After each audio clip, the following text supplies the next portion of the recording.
Alrighty, so we have been talking about the Civil War and Civil War battles, and today we're going to start talking about the end of the war and the lasting effects that the war had on our nation. So, we've already touched on this with the last set of notes and slideshow, but the official surrender that really started it all was when Robert E. Lee surrendered to USS Grant at Appomattox Courthouse on April 9th, 1865. And then that created that domino effect. Like, he was the first major general to surrender. And once word of his surrender started spreading through the troops, then other generals also began to surrender, and that caused the end of the war, basically. And the last battle was fought in Texas in May of 1865. So about a month later was the last battle. But the war didn't officially, like on paper, government ended until August 1866 when Andrew Johnson created the paperwork for that. When they did surrender, one of the people in charge was General Nathan Bedford Forrest. And when he gave up his troops in Gainesville, Alabama, the speech that he gave his men to kind of show how morale was for the Confederacy at the time was that we are beaten is a self-evident fact, and any further resistance on our part would justly be regarded as the very height of folly and rashness. Which basically means, guys, it's obvious we have been torn apart here. There's no way we can win. And if we continue to fight just for the sake of fighting, it's going to look foolish. We're going to get, you know, more beat up than necessary. So it's time to just kind of throw in the towel. This war was quite gruesome. It had more U.S. casualties than any other war before or since. And it's important when we're saying that data, you hear that figure a lot. Yes, there were a lot of casualties in the other wars as well, but the reason the U.S. casualties were so high in this war is because, with World War I or World War II, Americans made a percentage of the soldiers involved, but there were several other countries. For the Civil War, all of them were U.S. casualties. So obviously, no matter who wins or loses each battle, you're going to have U.S. casualties. So this gentleman right here is John Wilkes Booth, and he was born in 1838 in Maryland to basically a whole family full of actors. All of them were pretty well-known actors. Remember, this is before movies, so we're talking about like theater and stage. So he naturally became an actor as well. He wanted to follow in the family trade, the family footsteps, and he was a Confederate sympathizer, which basically means he supported the Confederacy, but he did not fight. In During the war, he actually lived in the North most of the time because that's where the acting jobs were. So he wanted to stay in the North to continue to pursue his acting career, but he still felt for the Confederacy and was a proud supporter of the Confederacy. And he remained quiet most of the time. Like, people knew he was a Confederate supporter, but it wasn't something he said out loud all the time. And as the war started to come to a close, he decided he could not remain quiet any longer. He had to do something about this. So he started meeting with some of his friends at this boarding house where they all could get together, and they started talking about their hatred for the Union, their hatred for Lincoln, and what's happening, and how they have this pride in the Confederacy and they want to see the Confederacy win. And they came up with a plan to kidnap President Lincoln and take him to Richmond, which was the Confederate capital. They had the whole plan worked out. They were going to do this on March 20th, 1865. They knew where he was going to be. That's where they were going to get him. Problem is, Lincoln didn't show up. So their plan kind of fell through. Obviously, they were upset because 2 weeks later, the Confederacy surrendered, and they realized they had missed their chance. Like, there was no way that the Confederacy would win now. So instead of moving on, they decided that they needed to kind of like seek vengeance or find a way to be proud in their endeavors again. So they come up with a new plan. Booth, being somebody who worked in the theater as an actor, knows whenever special guests are going to arrive at the theater. That's something that they would let the actors know, like, oh, we've got so-and-so coming, so that's going to be a good show. Make sure you're ready. And he finds out that Lincoln is planning on going to see a new play called Our American Cousin at Ford's Theater in Washington, D.C. John Wilkes Booth was not in this play. This was actually a comedy, um, but he found out he was going to go to this play. April 14th, 1865. So again, he meets up with all of his friends at the boarding house, and they decide to plan simultaneous assassinations of President Lincoln, Vice President Andrew Johnson, and Secretary of State William H. Seward. And the idea is if Lincoln's killed, then the vice president would take charge. And if the vice president is killed, then the Secretary of State takes charge. And they realized if they knocked out Lincoln, Johnson, and Seward, they would be the president and two of his possible successors gone. And it would kind of throw the whole country into disarray.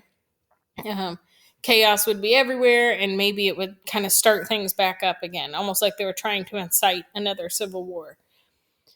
Which really, as you'll see later, wouldn't have been a great idea anyway, because Vice President Andrew Johnson was from Tennessee, so he typically sided, I don't want to say sided with the Confederacy, because he was in the Union and he wanted to see the Union together, but he understood the Confederate cause as well. So Lincoln went to the show. He was actually in a really good mood when he showed up. It said that he was laughing, joking with other people. He was seated in his own private box, which you can see they're kind of like up on the second floor. It's almost like a room back here. And so you and your friends could sit on the balcony and look down over the stage. It's like front row seats, but up a little higher. And your own private space. Some theaters, they have like their own bathroom and snacks and concessions area and all that just for them. So it's kind of an elite thing anyway. So he gets in his private box, and in his box that night is Mary Todd Lincoln, his wife. One of the New York senators, Ira Harris, his daughter was there, and an Army officer, Officer Rathburn, and his fiance. And at about 10:15 at night, John Wilkes Booth was able to slip into Lincoln's private box just behind him. And he had a .44 pistol, and he was able to shoot Lincoln at close range in the back of the head. At that time, the Army officer sees him and lunges at John Wilkes Booth with the plan of attacking and stopping him. And Booth stabbed him, as you can see in this painting. He had a knife in his other hand. So he stabs him to get away.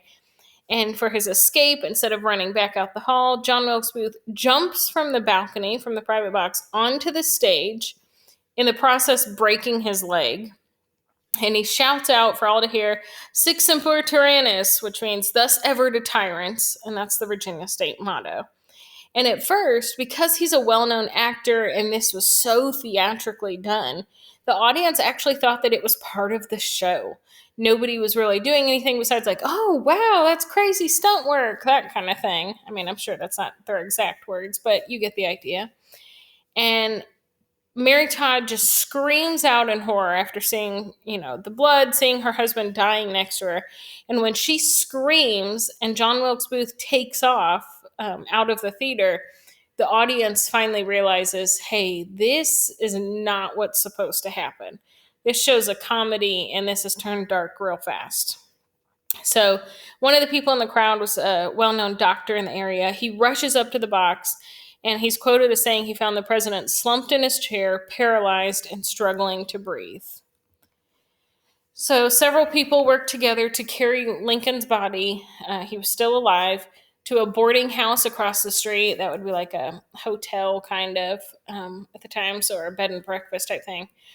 So they take him across the street, lay him in a bed. That's the nearest place they could get him. They didn't really have hospitals much at this time. And the Surgeon General comes rushing in, examines Lincoln, and says he cannot be saved. He's alive right now, but he's not going to make it through the night. People should start kind of gathering together their thoughts, saying their goodbyes, and preparing themselves. So Vice President Andrew Johnson comes in. Several of Lincoln's friends, his cabinet members, members of Congress, a ton of well-known gentlemen in the area stopped by to say their goodbyes. Mary Todd Lincoln stayed by his side the whole time and said she sat on the edge of his bed most of the time. His eldest son, Robert Todd, sat next to him. They grieved. They were inconsolable the entire night. And Lincoln was pronounced dead at 7:22 a.m. on April 15th, 1865, when he was just 56 years old. So the way this affected the country really affected everybody, but the entire country was shocked. They had anxiously been awaiting the end of the Civil War. It had finally ended, and the whole country was in this celebration mode that they were finally coming together. And it hasn't even been a full week, it's just been a few days.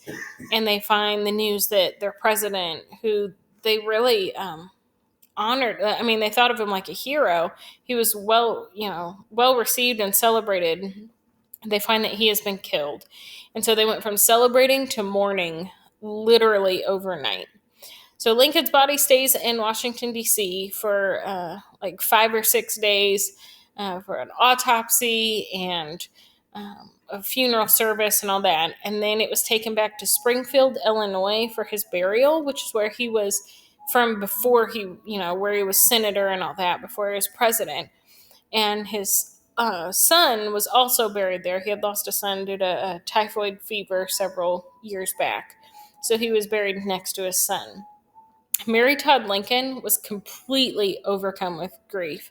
They actually say that she wouldn't even get out of her bed for the funeral. She stayed in her bed for weeks at a time, just screaming out and crying. And it really made her an outcast for pretty much the rest of her life. These social circles that she had been a part of, and these women's groups and things for wealthy women in the area that she had always been a part of, she was no longer invited and kind of was brushed aside for the rest of her life. And many people say that she had issues with depression or other mental disorders, besides, depression, possible OCD, and just like insanity. But it could also be that this hysteria was just, she never could get over the grief and get over her husband's loss of life. And so she was kind of ruined for the rest of her life as well. Now, in the process, John Wilkes Booth, as I said, he ran off the stage. He escaped the theater. And so soldiers started searching everywhere for him. And nowadays, if a crime's committed, it might be, oh, I don't know, it was the guy that looked like this. Well, at this time, they didn't have, cameras for the, I mean, there were cameras, but it was stuff that was a long time to develop a photo, and nobody would have had it with them at the theater, that kind of thing. So the way people were able to identify him was that he was a famous actor in the area. So when he jumped on stage and they started saying, "Who are we looking for? What does this man look like?" All the people in the audience had to say was, "Oh, it was John Wilkes Booth. That famous actor, John Wilkes Booth." And yes, there were pictures of John Wilkes Booth because he was an actor, and there were paintings of him. And so all the soldiers and police knew who they were looking for. So John Wilkes Booth and his accomplice, a man named Harold, they flee towards Maryland. Some people say that they had help getting out of town because they had to cross a bridge that was heavily guarded by soldiers. But it's not clear whether or not they had help or if they just got across the bridge before the soldiers were alerted to what was happening. In the process, they stop at a man, Dr. Samuel Mudd's house, to get John Wilkes Booth's leg bandaged up, get it fixed, get him crutches. And that's actually where the expression "your name is Mudd" comes from. When you hear that, it means you've done something unpopular, you're not respected, that kind of thing. And Dr. Samuel Mudd was originally arrested for helping John Wilkes Booth in his escape, but then they found that he was just doing his job. He was just trying to help a wounded man. He didn't necessarily know what had happened.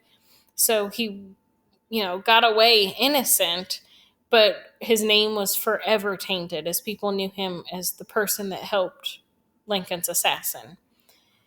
So after he's bandaged up, he stays at a Confederate home for a few days and then tries to escape to Virginia.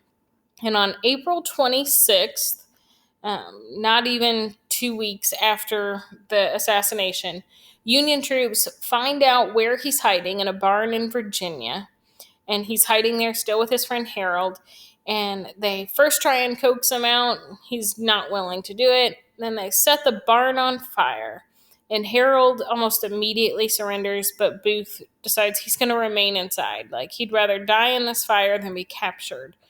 It is said that he may have been shot in the neck while he was in the fire as well, because there were soldiers firing from time to time. But they carry out his body while he's still alive. They bring him out of the barn. He did not die for about 3 more hours. He kind of laid in the field with soldiers around him, looking around, didn't say a whole lot. But his last words, he was staring at his hands and he said, "Useless, useless." Uh, so, this search for John Wilkes Booth that lasted maybe 2 weeks was one of the largest manhunts in history. There were over 10,000 federal troops involved, detectives, police, like everyone wanted to be the one to get John Wilkes Booth, the man that killed President Lincoln. They did catch the 4 conspirators, the people that were helping plan his assassination, and they all were executed by hanging on July 7th, 1865. And the 4 conspirators, 3 of them were men. One was Mary Surratt, this woman in this picture here. And she was actually the first woman in U.S. history to be put to death by the federal government. And she was the woman that owned the boarding house where they had their meetings. So they decided that she was a part of this because she would have been knowledgeable about what was happening and didn't tell anyone. So Vice President Andrew Johnson becomes president, and he officially ends the war. And the Confederate States have to set up a new state government. Each state has to set up a new state government that falls in line with the United States government. And all of them did this pretty much right away, except for Texas. And Texas didn't really feel the need to rush. Their economy wasn't impacted as much as other states during the Civil War, and their population had really boomed, and they had a new problem. Because during the war, wealthy white Southerners would bring their slaves to Texas because it would be more difficult for the slaves to be captured by the Union troops and sent to freed, or for the slave owners to get in trouble. So they thought they could hide out there. Well, now, as the war has ended, you have a ton of wealthy white Southerners living there and a whole bunch of newly freed slaves all living in the same area. And it creates a lot of conflict and turmoil in that area. So it moves on to the time period known as Reconstruction, 1865 to 1877. This was right after the Civil War. This was when Americans were trying to figure out how to literally reconstruct our country. Everything's in disarray.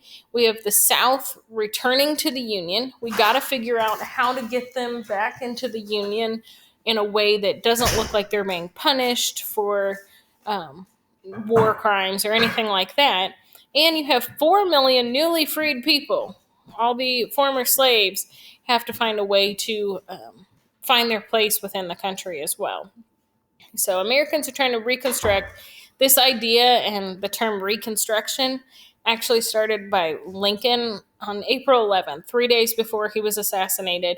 He gave a speech talking about how he wanted to reconstruct our nation after the war. So he never got to see it play out. And instead, Andrew Johnson had to take over. And remember earlier, I said that John Wilkes Booth probably would not want to have assassinated Johnson because he would have helped the Confederacy. So Johnson comes up with his Reconstruction plan and sets it out. And the first point is the states could determine voting eligibility, meaning each state has the right to decide who can legally vote within your state. So it immediately disenfranchised a whole bunch of former slaves because the South automatically said that black people could not vote. The next thing he said was all confiscated property during the war had to be returned. So all of those guns that the Confederacy had to give up when they surrendered were returned back to the Confederacy. The only thing that states were required to do, states had to abolish slavery, they had to swear loyalty to the Union, and they had to pay off their war debt. But pretty much other than that, he said states were free to govern themselves. They could do their own thing. So Republicans immediately saw how Johnson's plan could harm the former slaves. They saw that former slaves were not going to have the right to vote. They would almost be put back into slavery, but it wouldn't be slavery. So the Republican Party fought for the rights of black people, and that was the overwhelming majority of Republican voters in the South were former slaves. And so the two terms that you'll hear a lot with this are carpetbaggers and scalawags. And a carpetbagger is a person from The northern states who moved to the South after the Civil War to try and profit from Reconstruction. Either they're trying to get political favor in the South and help build up the Republican Party in the South, or they're trying to build up a business within the weakened Southern economy. And scalawags were white Southerners who helped Northern Republicans during the Reconstruction for the same purpose, for their own gain. And just looking at this political cartoon, you can see kind of how they were viewed. These terms were not good terms. You didn't want to be called a carpetbagger or a scalawag because it was an insult at the time. It was meant to be offensive. So Southern states then passed what's called the Black Codes as a result of the 13th Amendment. So the 13th Amendment talks about abolishing slavery in the United States, and it actually says, and this is the quote, neither slavery nor involuntary servitude except as a punishment for crime, and it kind of goes on.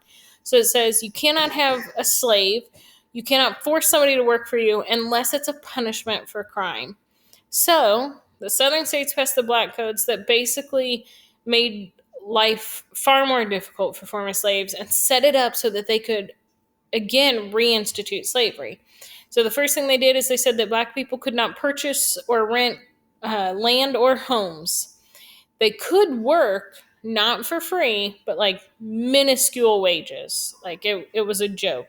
So you still had to live at, in cabins or whatever on the white person's land because you couldn't afford anything else and you still had to work for them, but you were getting paid. It'd be the equivalent of like 25 cents a day or something, not enough that you could live off of.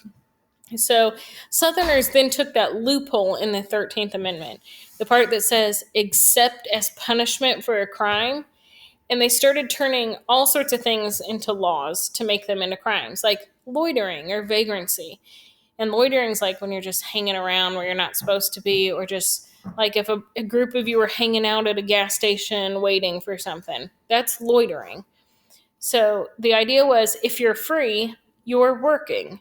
So if they had a group of, 3 or 4 Black people hanging out, outside of a store in town just chatting, they could be arrested for loitering just because they were talking to each other in a group. But when you're arrested, you either serve time in prison or you pay a fine to get out. Well, they're being paid minuscule wages. They can't pay a fine. So, except as punishment is key. You can work off your debt for free. So they were back into fields, back to doing the same work they did as slaves, but this time it was to pay for a crime that they had committed by, talking to somebody else outside of a store. All right, so then that led to radical Reconstruction. So the first idea was presidential Reconstruction that set that up. Radical Reconstruction was when the people in the North started learning about these Black Codes, they were infuriated. And they realized that this presidential Reconstruction was what was allowing this to happen, and it started to lose support fast. So now they formed the Radical Reconstruction Plan, which was based off of the 15th Amendment and the Reconstruction Act of 1867. It should be noted, President Johnson was very much against this Reconstruction Act, and he vetoed it, but it was still able to pass because of Congress.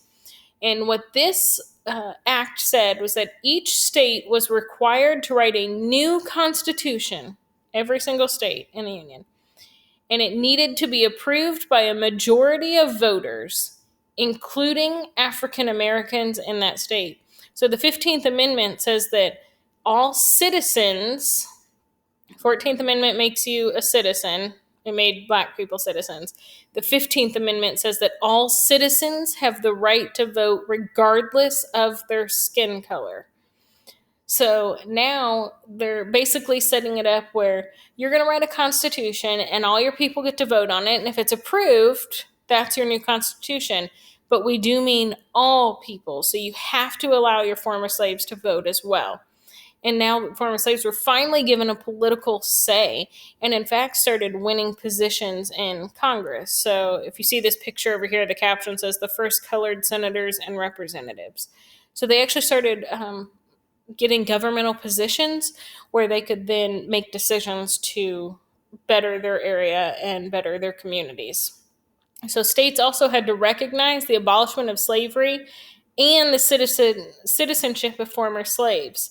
This is also part of the radical plan. So you have to give citizenship to former slaves, you have to get rid of slavery, you have to allow them to vote. And the southern states, if they didn't want to do that, could not get any federal representation without compliance. Meaning, if you refuse to allow former slaves to vote, then you don't get anyone in Congress or Senate. Your state does not get to vote on any laws, any bills, any decisions made in our government. So it really kind of backed them into a corner. And the ideas of this radical reconstruction lasted for about 10 years and went pretty strong. They had a lot of momentum fighting for equality until the formation of the KKK. So, the end of Reconstruction, this is the last slide. By about 1870, all the former Confederate states were now in the Union.